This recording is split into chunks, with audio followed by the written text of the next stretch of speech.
So now I want to show how to make the water bowl offerings.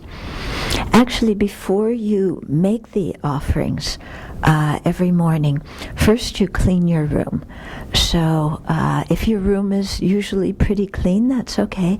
But if your floor is dirty, whatever, you sweep, you vacuum, okay, you make the room clean, because this is the place where you want your mind to be cleaned up as well. Okay? And then before you, you also may dust the altar, yeah, and make sure your altar is clean. I do that every morning, even if I did it the day before, because it's just nice to feel that you're, really paying special attention to the Buddhas, and, offering a clean mind as you clean. And then, before you make offerings, you make 3 prostrations. So I won't do them here, but you do 3 vows. And then you cultivate your motivation. And, you do this by generating bodhicitta, and you can use any of the different ways to think beforehand, so that at the end your conclusion is, therefore, I must become a Buddha for the benefit of all sentient beings.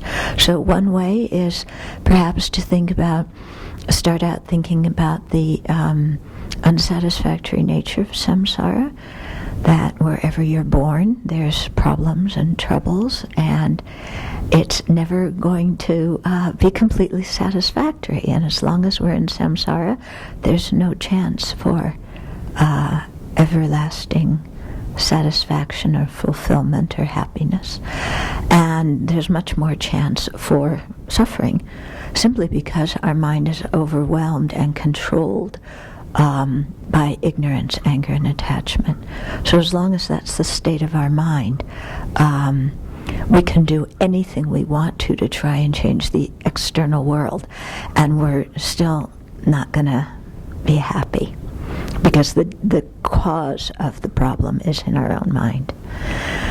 Okay, and so we realize that about ourselves. Then we look at other living beings, and we see that they're in the same predicament, wanting to be happy, and yet their minds are also overwhelmed by ignorance. And so everybody's running around trying to do things to be happy, and basically creating so many causes of suffering. Yeah.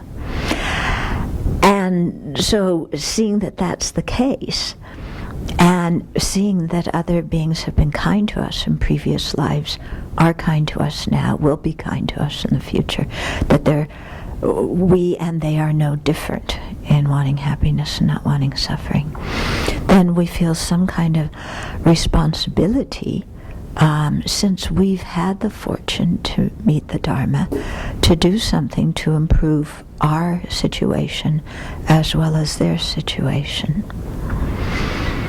And then we might reflect that it's possible to become a Buddha, that it's possible to get rid of the ignorance that shrouds our mind, because the antidote to that ignorance exists.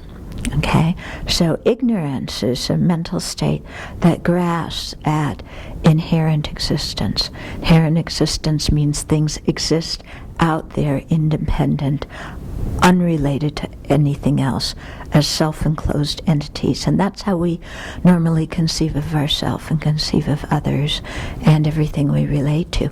And that viewpoint then leads to attachment, arrogance, jealousy, resentment, depression, laziness, anxiety, fear, and everything else. Okay?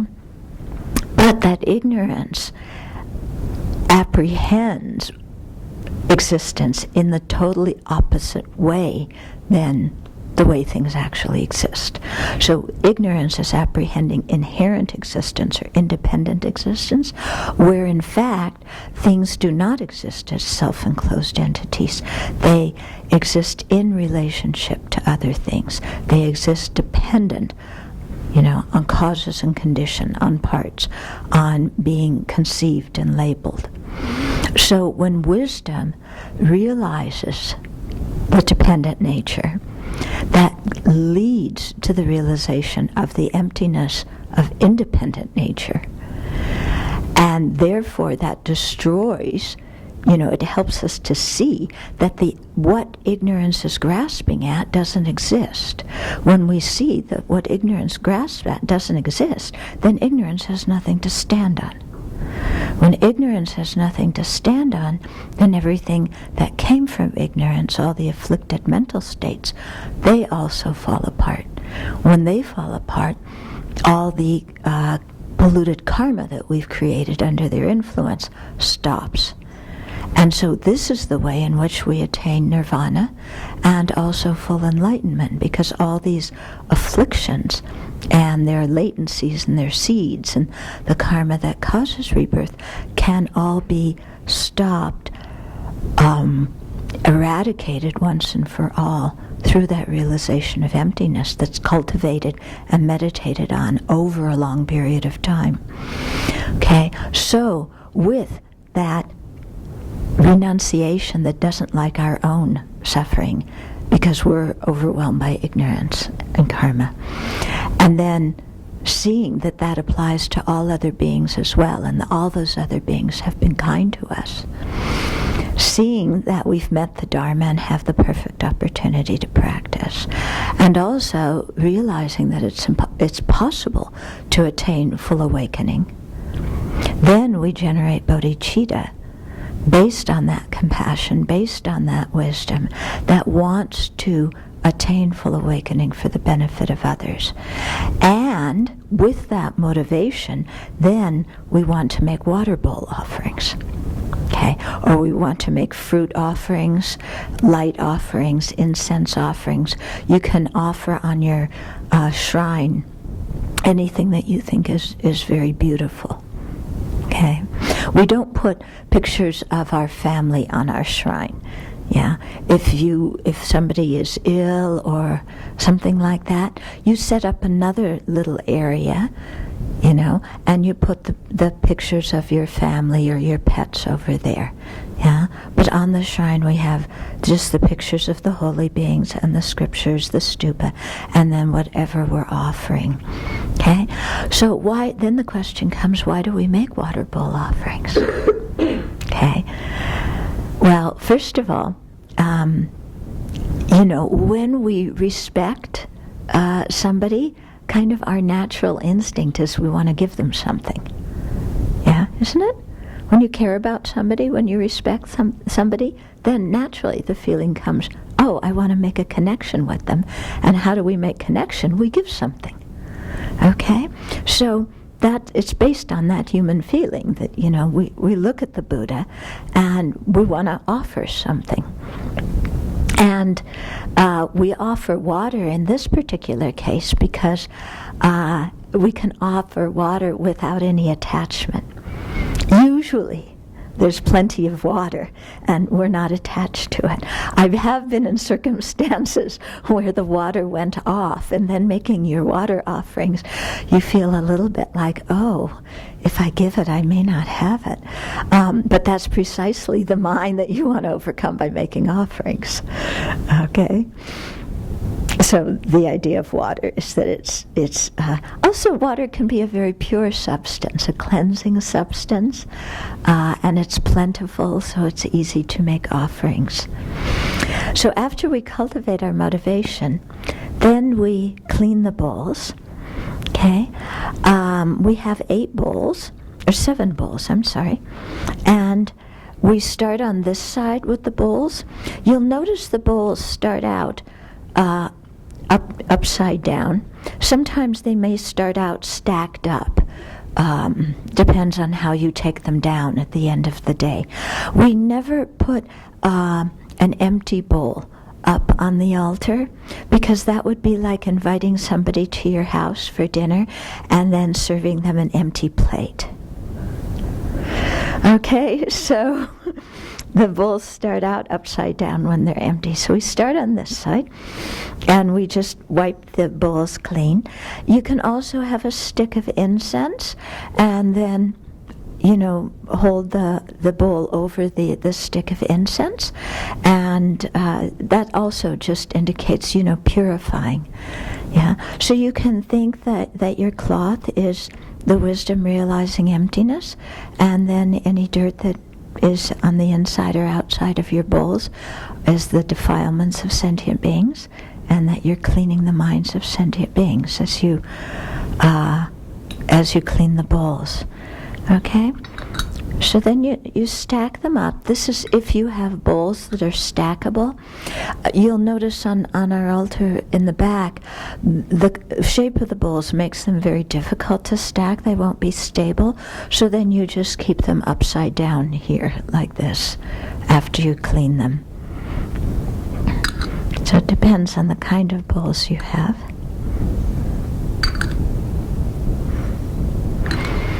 Okay. And then you have water. So you can use tap water, or if you have a water filter, then use the filtered water. Okay, and then you hold the bowls in one hand. You pour some water into the top bowl, and each time you offer the water, you say Om Ahung. Okay, those are the syllables representing the Buddha's body, speech, and mind. Thank you. Okay, so like I said before, we don't put the empty bowls on, so we'll start on this side going this way, and you take your top bowl and empty almost all of the water out, but you leave a little bit. Okay, and then you put that upright on your shrine. Okay, and then you do that to the second bowl. Again, Om Ahung, Om Ahung.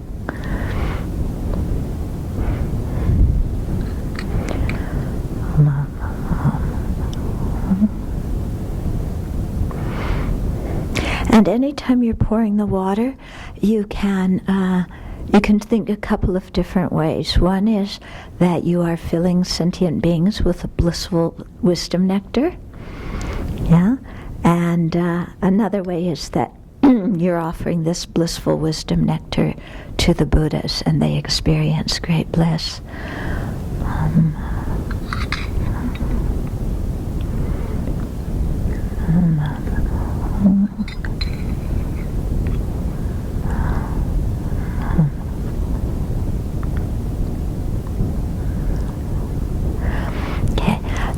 You put your bowls in a straight line. So this is really a mindfulness practice. You don't want your bowls all scattered over and sloppy, And then you put them about a grain of rice apart. They didn't specify if it was short grain rice or long grain rice, so you can decide that for yourself. And then we come back, and again we start at this side, and we fill the bowls up, and we fill them to within a rice grain's distance of the top. You don't want to put them too full, because there's danger of spilling. You don't want to make them too empty, because that's kind of like being miserly. Okay?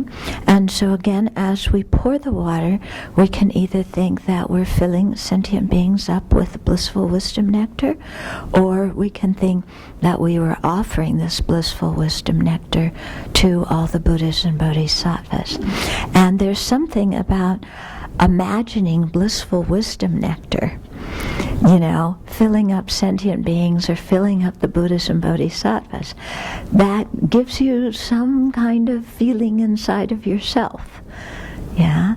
And also, while you're offering, you think that you're not just offering, this one small bowl in kind of a old copper set of offering bowls, but you imagine that they're beautiful crystal bowls, and that you're offering, this very pure water which has been transformed into blissful wisdom nectar, to all the holy beings.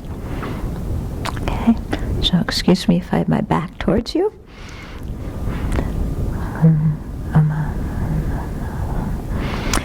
You try not to breathe on the offerings. Yeah, when you're making them, you stand back a little bit.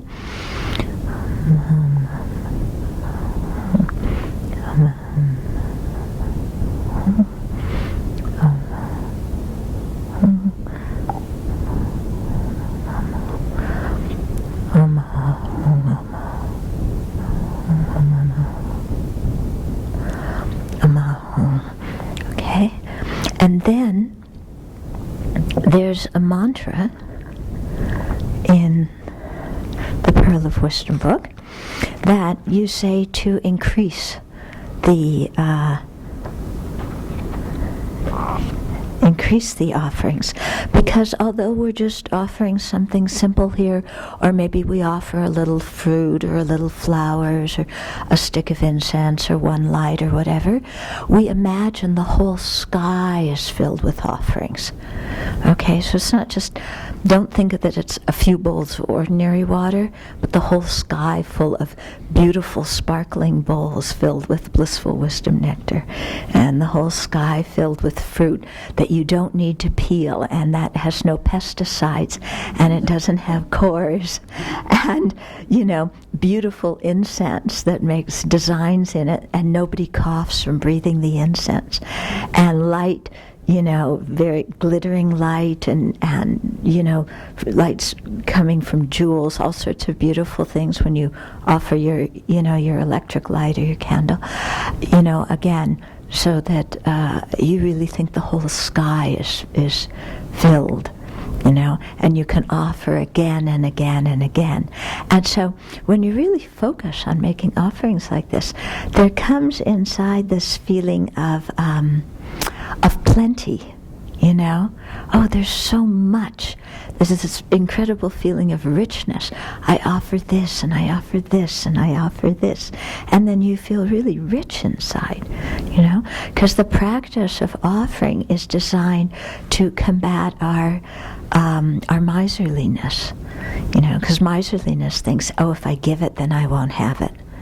And since I'm most important, I got to keep for myself. But when we, and that kind of mind actually is what leads us into poverty, because miserliness is the cause of poverty, generosity is the cause of wealth, when we think about it karmically.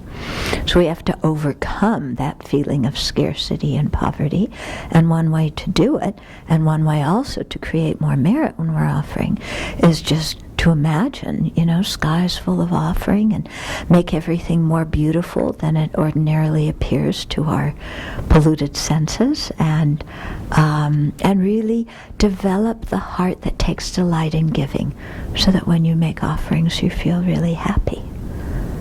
Yeah. Usually in offering, it's like, give me, and when you give me, I feel real happy. But that's the worldly mind, isn't it? Yeah, so we're trying to cultivate the Dharma mind that feels happy when we give. And if you really think of some of the times in your life where you've felt very good about yourself, hasn't it been when you've been generous and you've connected through offering either something physical or offering service or doing something, But the process of us giving and taking delight in giving brings its own reward in having a good feeling and increasing our self-esteem right now. And then it creates the merit to have wealth in future lives. But because we've dedicated everything or motivated everything here for the aspiration for full enlightenment, our offerings won't just result in wealth in a future life. They will result in us being able to gain all the qualities of a Buddha and become a fully awakened one.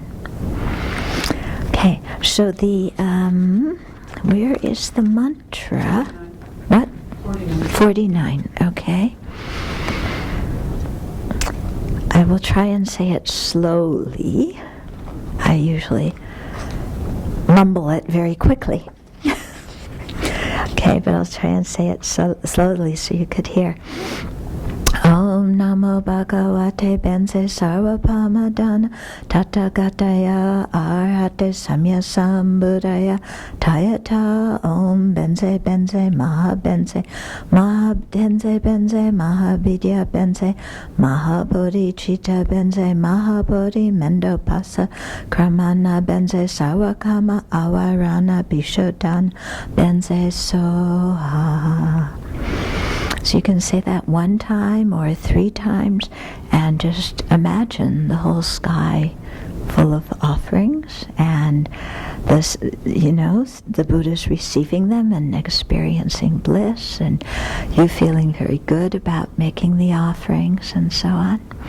And then at the end, you dedicate the merit, through chanting one of the prayers or through just in your own heart, making your own dedication prayer and steering the merit so that it will ripen in terms of our own enlightenment and being able to lead other beings on the path to a full awakening.